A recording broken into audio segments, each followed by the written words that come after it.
Afternoon. Everybody okay? Yep. So there isn't a session host at the moment, so I'm kind of going to be doing a little bit of both. So welcome to the session. And we're going to pass it over to Alan for a sec. Hello. Good afternoon. Welcome to our JNUC presentation, Kentucky Fried Patching. My name is Alan Lanning. I lead the Apple team at Yum Brands. Yum is the parent company of KFC, Pizza Hut, Taco Bell, and Habit Burger Grill. We manage 1,500 above-store workstations across the globe. We're going to present how Jamf Auto Update has made Yum faster and safer. We'll start with introductions, including our special guest from Jamf. Justin? Hi, I'm Justin Musk. I'm an infrastructure engineer with Yum Brands. Is mine not working? Okay, swap me. Okay. Hi, Justin Musk. I'm an infrastructure engineer with Yum Brands. I've worked for Yum Brands for 7 years, and I've been managing Jamf for 5. Hi, I'm Kyle Gilmore. I'm another infrastructure engineer with Yum Brands. Been with Yum for the last year and a half, and been working with Jamf since around 2018. So folks, could you hear Carl then? We had a mic down. Okay, we'll just be swapping this one around. Here, go again. Howdy, I'm Kyle Gilmore. I'm another infrastructure engineer with Yum Brands. Been with Yum for like the last year and a half, and been working with Jamf since about 2018. This will be, I'll take the nap. It's a fun game now. So I'm Ben Toms. I've been a Jamf admin since about 2007, 2008.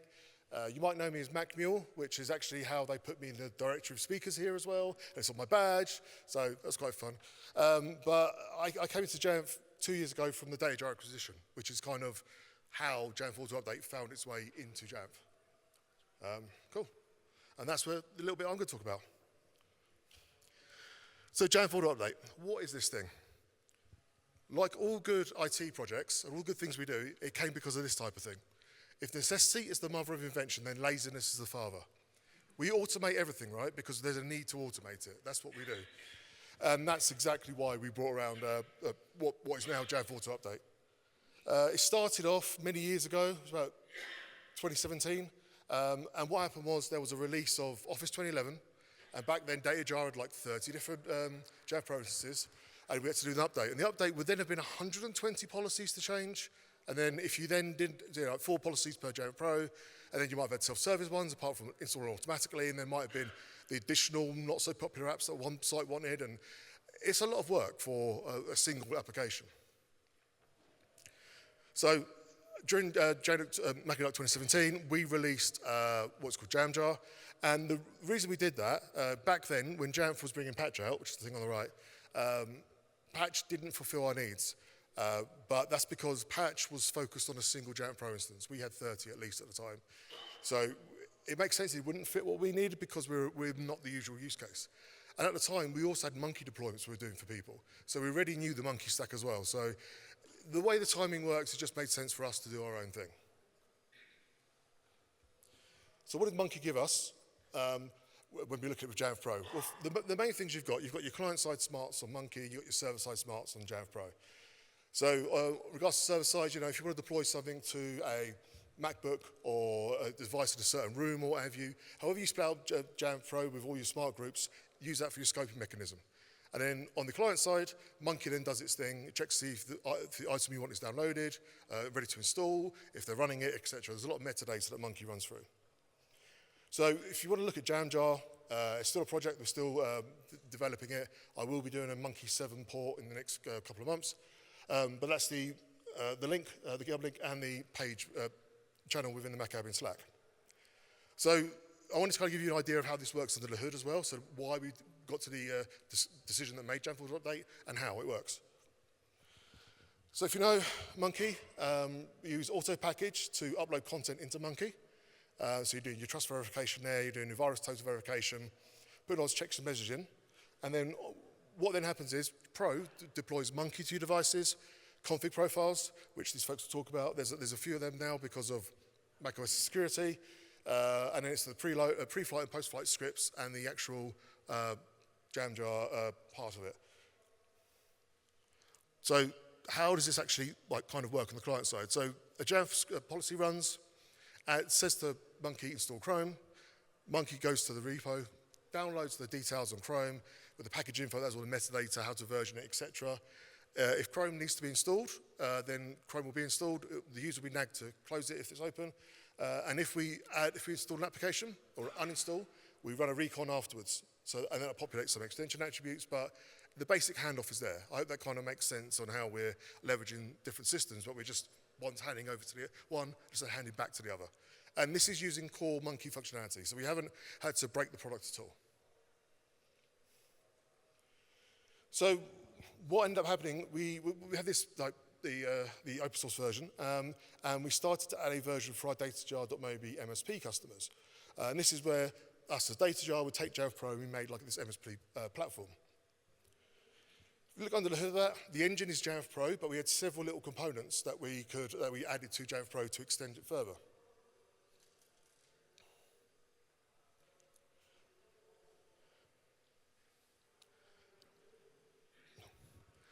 And in 2020, we decided to productize our offering and separate the parts out. So we are able to offer Jamf Pro to customers, Jamf Pro, Jamf Auto to customers that weren't an MSP customer. So we didn't take on their instance.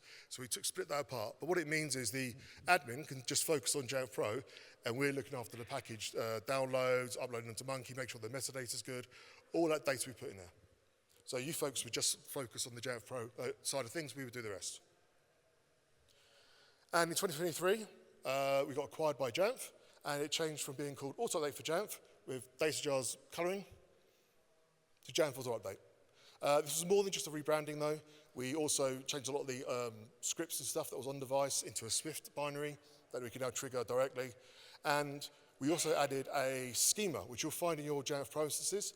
If you go into configuration profiles, options, Jamf applications, and you'll see it there. Now, this gives you options for customizing notifications to the end users. So talking about end users, how does it actually look on the end user side of things? Well, we basically have notifications that pop up that will tell you an app's been installed if they're running it. If they're not running, install in the background, let them know. And if they are running it, it will ask them to log out or close the app, etc. If they click the notification, we launch what's called the Auto Update app. That people do worry about that confusing people with self-service, but it actually seems if they click on it from a notification, it loads the app, it tells them what's pending to be installed. If they click update, it tells them what needs to close for them to do the install. It definitely hasn't confused folks when we've been delivering it to people, but I think outside people do worry that that's going to be another thing. And then some of the numbers on there as well. We've got around 1,000 titles, and we also support uninstall workflows, which is a differentiator between most of the other products around in this space. And the team that are supporting the products are what was the DataJar MSP team. So they're still dogfooding it. They use it day in, day out. When I'm making developments, new changes to the products, they are my biggest customer as such. So the folks that will give you support are the people using it day in, day out, which we feel goes a long way and helps with your journey and support of the products. So that's me. I'm talking about the history of things. I'm going to sit down for a little bit, and I'll come back for the Q&A, and I'm going to pass it back over. Thank you. Thanks, Ben. So, how did we get here? Let me walk you through on more of the business side. Let me walk you through how we ultimately landed on Jamf Auto Update. We can't forget about the open source option. We looked at Install-O-Mator and App Auto Patch. Install-O-Mator is a great community-driven tool for installing third-party apps. An App Auto Patch builds on that by adding patching, scheduling, and user interaction. Both are solid, but they require more scripting and ongoing maintenance than we wanted. After weighing those options, we knew Jamf Auto Update was the right fit if we could get funding approved. It integrates seamlessly with Jamf Pro, needs very little scripting, and comes with professional support. Plus, it helps us cover more applications and gives our users a smooth, consistent experience. To make it happen, we needed 2 levels of approval, first from our internal leadership and then from our executive. Our pitch was simple. Jamf Auto Update makes us safer because it reacts faster than we can, and it automates patching, so we're not relying on manual effort. Once we got the green light, we moved quickly, finalizing contracts, aligning legal teams, and completing risk assessments. In the end, the process gave us a solution that balances security, automation, and user experience, all while meeting our internal governance requirements. Justin? Thank you. So here is how we set it up. The first step to setting up Jamf Auto Update is to create an external patch source inside your Jamf Pro console. That process is similar to setting up Title Editor, if you're familiar with that. But if not, Jamf has a step-by-step guide that'll walk you through the whole setup. So why do we have to do this? Why can't we just use the built-in Jamf patch management source? In macOS, there's a few different ways to find the installed version of an application. So this just ensures that we're looking at the same installed version that Jamf Auto Update is expecting to deploy. Next, we created our patch management titles for version control tracking, and we also use these for all of our smart group dependencies. So for that, we cross-referenced the Jamf Auto Update catalog with all of the applications that were installed in our environment.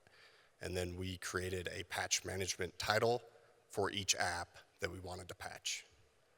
So each application gets its own patch definition created from that external patch source, and then Jamf Auto Update handles creating any extension attributes that it needs to track the installed version of the application. So after we configured the patch management, the next step was building out our smart groups. There's a couple different kinds of smart groups that we built. The first ones are our deployment groups, and most apps are just scoped to all Macs that have the Jamf Auto Update framework installed. And then for licensed applications, we use Entra Active Directory groups to make sure that our apps only show up to users that have valid licenses. And then there's our patching groups. So each app gets 2 patching groups. The primary app group targets every device that has the app installed on it, and we use that for scoping all of our patching policies. And then after that, there is a second app group that contains only computers with the latest version of the app installed. This is where we use those patch management titles that we set up in the previous step, and we exclude it from our forced patching policy that runs at login, and that just makes sure that we don't have any unnecessary policies running when the user's logging in. It keeps the user experience smooth. So now I'll hand things over to Kyle, and he'll take you through all this ties together into our Jamf policies.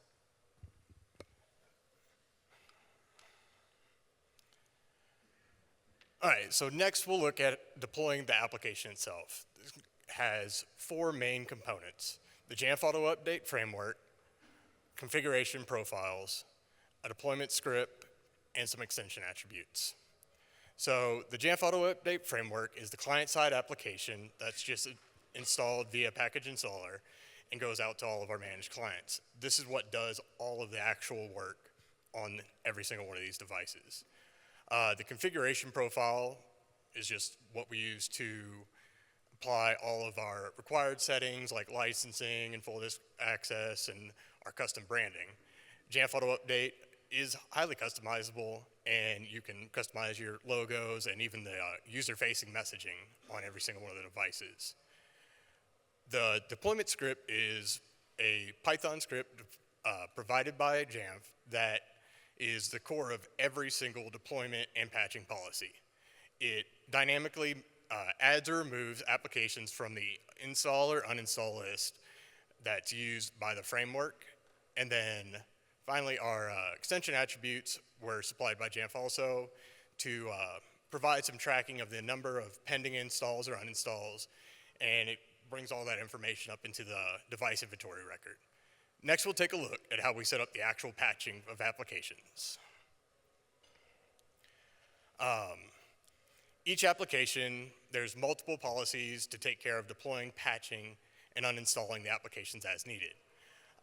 We have our install policies that are scoped to all of our computers or the applicable groups for licensed applications.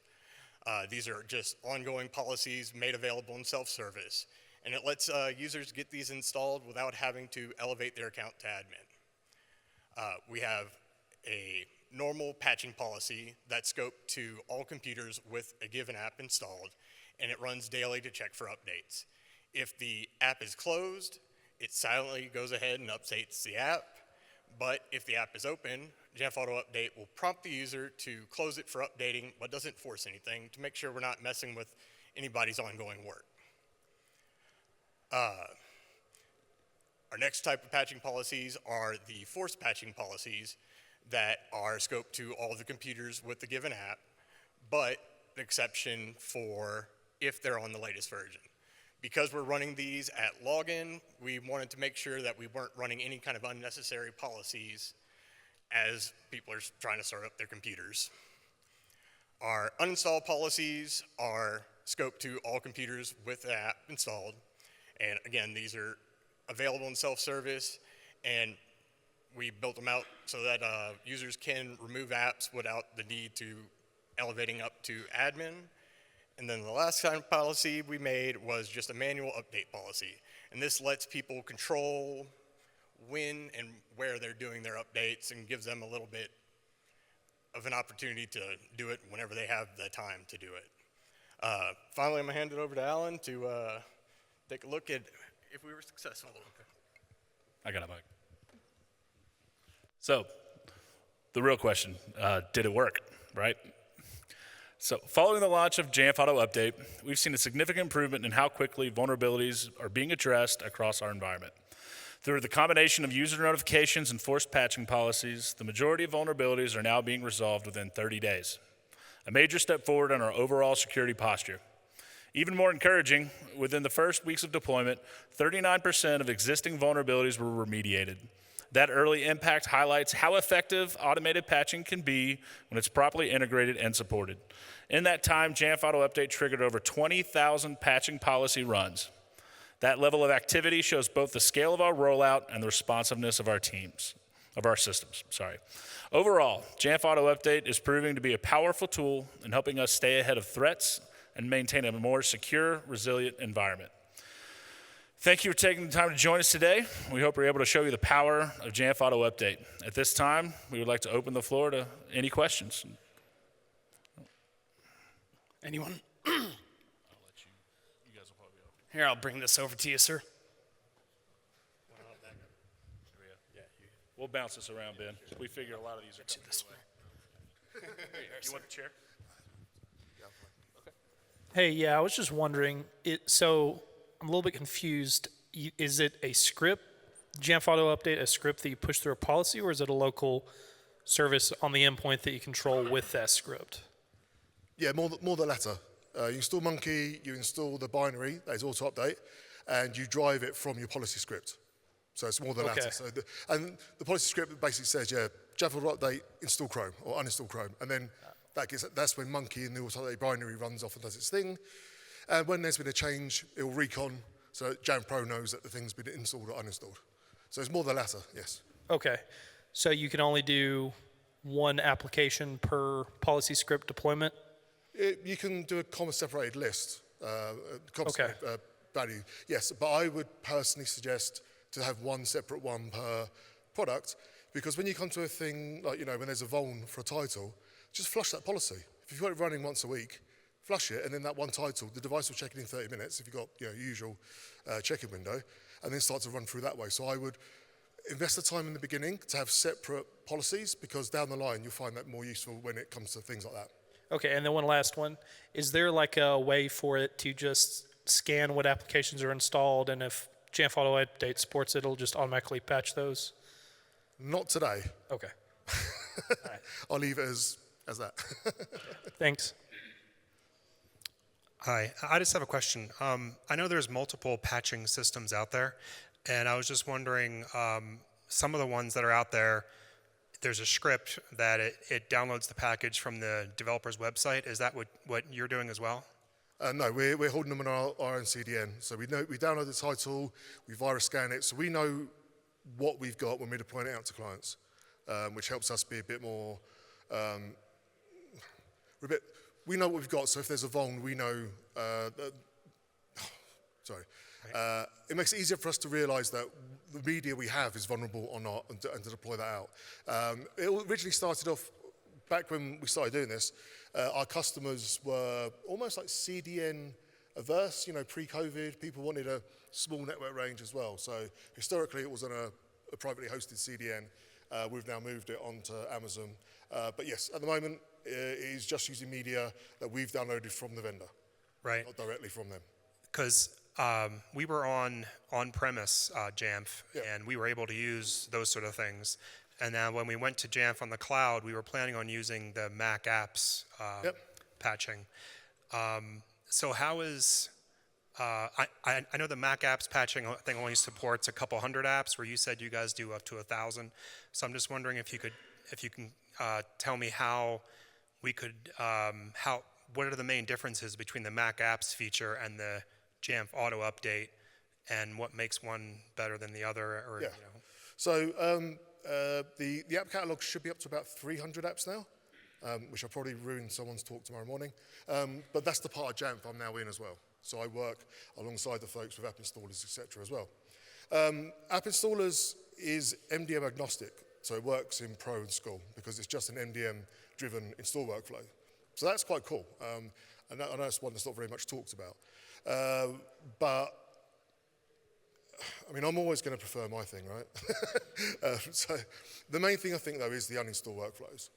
The uninstall is, when we've looked at other products like this, and when we're JAMJar as a business looking at our competitors, we seem to be about the only one offering uninstall. And that could also help you with compliance needs, because you just uninstall the thing. If it's not a core business app, just uninstall it. You know, like if there's a vulnerable in some video conferencing software. And the other thing being the support folks, the fact that you're getting support from a team who actually use the product themselves as an MSP. So that feels to me like that comes from a better place as well, because you know that they're using it and they're working on enhancements and things as well, and that's been really good. But yeah, app installers being MDM driven, it means it can works for school, and it's sometimes a bit more immediate with the initial commands, but yeah, I'm really trying not to say something I shouldn't, so bear with me. But yeah, I think that's the primary thing really is the uninstall workflows and the fact that Jamf Mac apps of MDM only, and we do have a wider selection of items in the catalog for Jamf Auto update, and it's being increased what's in the Mac app catalog as we go. There are reasons for that. I'm just not going to bore you with it. Okay, so you don't have a mixed house. You're strictly Mac. Sorry? So like I work for UCSF, and in our situation, we have a mixed house. We have Macs and we have PCs. So we would, leverage the Mac app catalog and then also BigFix, because for patching purposes, that would go across both Mac and PC. So I'm asking, I guess you don't have a mixed house. No, we don't. No. Okay. I mean, JAMJar, we were just Apple focused, Apple ecosystem. So no, it is just macOS. Okay. Thank you. I will say, on the PC side, we're looking at Patch My PC to do kind of cover similar bases is what Auto Update does for us on Macs. So I had two questions for you. The first one is, can you integrate it into a DEP notify or set up your Mac type workflow? Yes. Okay. Or literally, you're running a policy with a script in it. And it's just it adds them to manage installs and it installs them. Yeah. Okay, cool. Yeah. So manage installs is the array in the manifest file we're editing on the Munki side. You've got manage installs and manage uninstalls. But you can do that. You can add the list. You can also afterwards hit a button to force it. So if you know that you're at a setup window and the customer isn't, or the device isn't going to have any apps open, you can then force that install as well. So populate it first with all your apps and then force it. And then you can monitor that with whatever you've got driving DP Notify, Set Manager, and then you get your progress and stuff through that. Because that, again, is what we were doing as a team, and that's what we needed in our setup process as well. So my second question, I haven't really looked at this because I didn't know it was available for non-MSPs. That's awesome. I've been looking at doing it kind of ourselves, and I'm wondering, we have a bunch of arcane apps. Would there be a way that we could have combined your guys' managed application catalog along with our own auto package recipes using Munki Importer? There isn't, no. Because it's the clients are attached to our Munki repo. Okay. And then we force things down with profiles, etc., because we don't want a bad actor pointing them to another repo. So at the moment, currently, you only get software delivered from our main repository. Okay. They have a request process. We've been doing that. You can request to have things added to the catalog. Okay, nice. Yeah, I forgot about that. I was only involved in the process. Yes, so we do have a request process to fill out a form, and it goes to the content team. We have a 10-day SLA only because some people request 50 apps in one day. So it very rarely it very rarely takes the 10 days, but also we've got to reach out to vendors at times. There might be issues, things as well. The amount of apps out there that actually have no versioning within them is crazy. So it's very difficult to track an app that's got no versioning in there in the world of auto update. If you know Munki, you can check the hash of the binary. We can't do that in the way that Jamf Pro works with extension attributes and those things. So we do make sure that we're working in a way that works with both Munki and Jamf Pro. So hence the extension attributes and those things, and it's about the titles as well. The patch definitions are using exactly the same logic as we use within Jamf Auto on the client side. So we'll have slightly different versioning maybe, but if you follow through what these guys are doing with the Jamf Auto Update definition server, it will all be one-to-one matching. So I got one more for you. Can you set your own catalogs to kind of have a ring deployment type thing? Sorry, say that again? So like, can you set like multiple catalogs, and then you like have different rings to kind of test apps through a ring deployment methodology? Okay, so there's one. The original goal was to like an app store-like experience. There's actually one catalog. If you want to change the deployment rings, you'd look at doing that within Jamf Pro. Jamf Pro triggering things. We don't have version pinning or anything else like that, but you could maybe have things run once a month, say, and then have a group that's more aggressive, and then work that way. There's a few different things you can try and do. We also try and make sure that we don't deploy something that is already installed. So we work hard to make sure it's what's on disk is what we're checking as well. So if you have an open thing or a group that's all managed devices once a week, looking for that title, so your criteria in your smart groups is literally going to be, does that app bundle exist? Don't worry about the versioning, that's all kind of been taken care of on the client side. So yeah. Really appreciate it. Thank you. One right at the back. I just had a question. Large apps like Xcode we deploy with the Mac App Store, and then versioning like later is a mess because it takes so long to patch. Is something like this more reliable to get that update to ensure that that happens than wait around for something like the Jamf App Store or the Mac App Store to get that update? So you're looking at Xcode. Well, that's one example. Yeah. We don't have any VPP apps in there.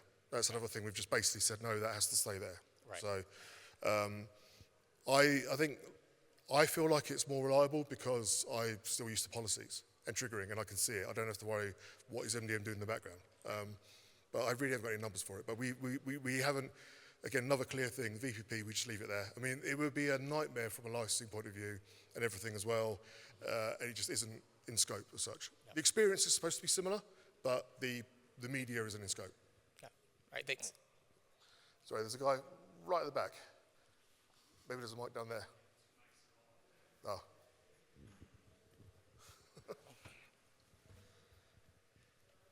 Sorry. It's like self-service for mics. We'll have a thing in the middle. Hello. With the release of Tahoe recently, I know that a lot of apps started to patch up their new version to support the new OS. So for us, we had Jamf Auto Update Outlook, and then the first version that came out, it was like buggy, so it ended up like crashing for people and not launching. So is there a way to like, I guess, I don't know if it's like a feature request, but like for future versions, like instead of like selecting the latest version, can you do like the latest, like the version before the latest? So that way it's like, at least so you're looking at not having the latest version, but N-1, N-2, that type of thing. Right. That is, and again, I missed this earlier, sorry, that is a thing in the app catalog. Like app catalog, you've got that version pinning. You can manually choose a version, and then it won't go above that until you manually choose it again. So sorry, I forgot that earlier. no, we don't have that available in Jamf Auto Update. It is the latest. The hope would be if you've deployed something from a vendor that breaks, the idea is they would quickly remediate that, then we could quickly make it available and fix it. So again, we've also got the uninstall workflow. So maybe that can help sometimes. You uninstall it and then reinstall it potentially. Yeah. But no, we don't have the N-1, N-2 as of yet in Jamf Auto Update. Okay, thank you. All right. So this is the first I'm hearing of Jamf Auto Update, and I'm just curious. Obviously, you're hosting the patch sources. What else in the Munki and everything else space is being hosted for? Is it just the patch sources, or? Yeah, the packages, and then there's the package info data, which is the metadata of the package. You know, when you deploy something in Jamf Pro, it does the hash check-in. That's data. Munki does that, and it's in that file. And then we've got the definitions, which is the patch source that you saw earlier as well. Hosted in the same region in AWS as well. So they're really the back-end components that you have with that. Thank you. We're hosted out of London, by the way, if that matters for anybody. I know for some of our customers, we're at JAMJar, we were hosted in London, and it was important that we stayed in London. But yeah. Hey, yeah, 2 more questions. I heard earlier we can request apps. Are there any sort of limitations on that other than VPP? Like if I requested Pro Tools, or do you already support Pro Tools? Like, how does that work? So we're also, another thing, basically we have to freely download the title. So it can't be behind a login or something? Yeah, without a login window. Okay. So that's a login form. That's always the issue. The one exception on there is your Adobe apps, because we can download non-licensed copies from the admin console. And really, the Adobe stuff is such a big requested title. You couldn't really have a patch system without having Adobe stuff in there, so it's worth it. But if an application, we can download it directly from the internet without logging in, that's a good first start. And then we need to look at how we can version it. Does it install? There's a gentleman called Paul Kosa who came from JAMJar, and he's a content engineer in Jamf now. He has written like a 20-step process to go through all this. Does it install the login window? Does it install once no one's logged in? Does it install silently? And we'd go through the objective by the C tools. We check things like the code signing. We go through all of that on the initial import just to see if it's something we can deliver. There are some titles that we deploy out, and no matter what we do, they'll pop up stuff to the customer on the device, and you can't proceed the install till you click the buttons. That then wouldn't be applicable. It might have all the other things, but if the install is going to be that aggressive and break work, we can't push it out. So it's not as black and white, which I know kind of is even internally. I'm going too deep into it, but first step, can we freely download it? Yes, and then we go through all those things to see, is it going to be compatible to be deployed? Okay, that 20-step process is on your website? It's not, no. Okay. What he's going to hate me saying this. I'm trying to convince Paul to submit it to a conference. He hasn't spoken at a conference yet. So I'm trying to get him to do it that way and look at maybe we can build out like an open framework or something.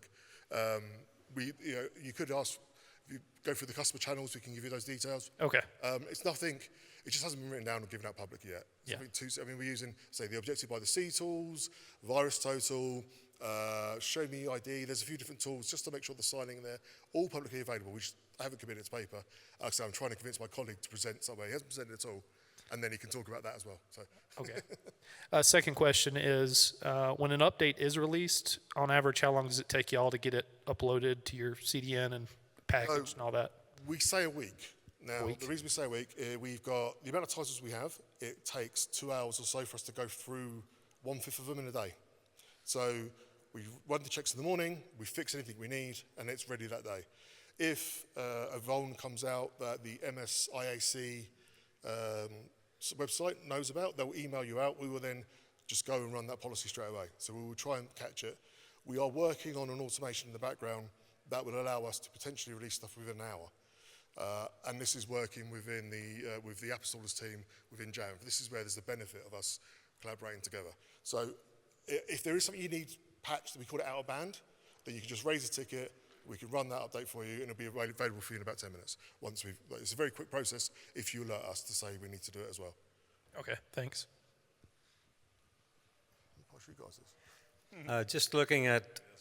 Just looking while you were presenting there, I do see that there's a Jamf Auto Update install guide. There's a Jamf Auto Update administrator guide. Yep. And there's a Jamf Auto Update application catalog. Yes. you didn't have any of the URLs on there. It might be beneficial for the people here. Sure, yeah. No, Right. that's fair. All of them reside at datajar.co.uk. Yeah, so DataJar is the company I came from, and Right. Jamf Auto was our technology. We've been transitioning the business over, as you can imagine, and this is one of the things to move over is the tech comms and stuff as well. Okay. So it will be soonish moving to Jamf as well. Unfortunately, these acquisitions take a little bit of time to settle. That's right. Our agreements. Turn that on, sir. The last item, just to highlight there as well, we talked at lunch, was that there are articles on Jamf that still say that it's only for MSP, so I want to clear up that little bit of confusion there. A lot of people here thought that it was just for MSPs. That's a great call out. I'm looking at someone. They're hiding under the glow of the light, but yes, it's a great call out. Thank you. I wanted to add all of our agreements so far with Jamf have been with DataJar, not with Jamf on all the contracts and all that. So, yeah, the MSP front was DataJar. Yeah, and we were the first non-MSP client. So. Yeah, there's going to be reasons for that, but it will be ironed out. Again, like I say, it takes a while for companies to merge and things like that as well. So, yeah. Does Munki do an inventory update once it's finished, or can you configure it to do that? Yeah, if it installs and uninstalls, if it makes any changes, it runs a recon. Okay, perfect. And I'm trying to make it more clever to, if you're offline, there's some checks in there, but we're trying to finalize that process as well, because you could do the install offline. Because Munki caches the media. If it knows the media is there, knows that you need to install it, but you're running it, it could do it when the device is like, offline, I say. So I need to try and make that more persistent. But yes, the idea is it will run a recon every time, yeah. Cool, thanks.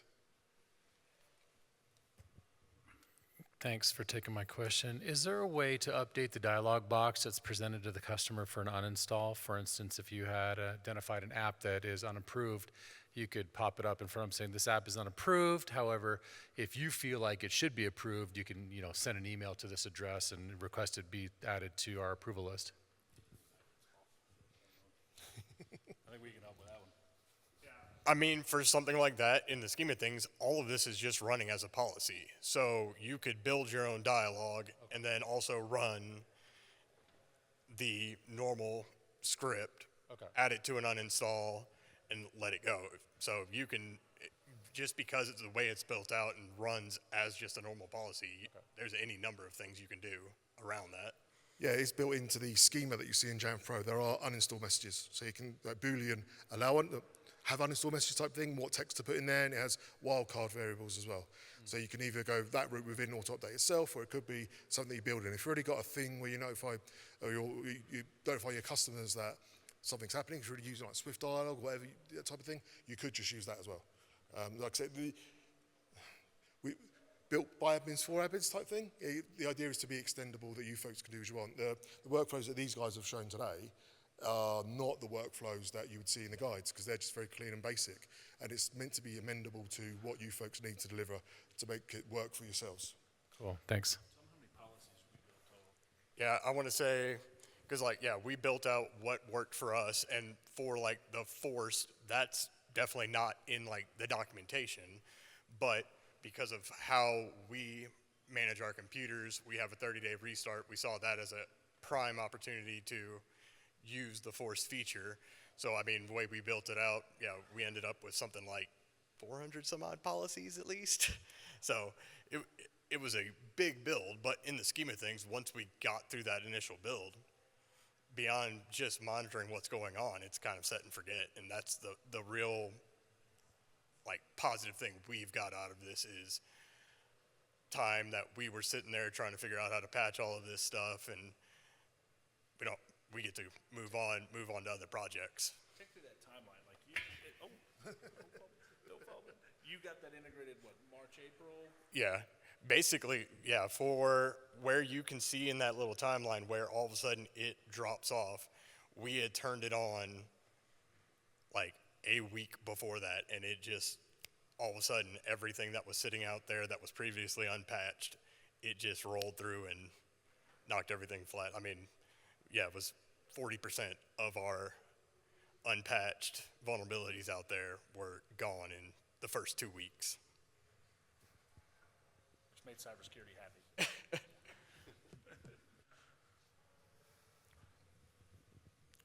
Any more questions?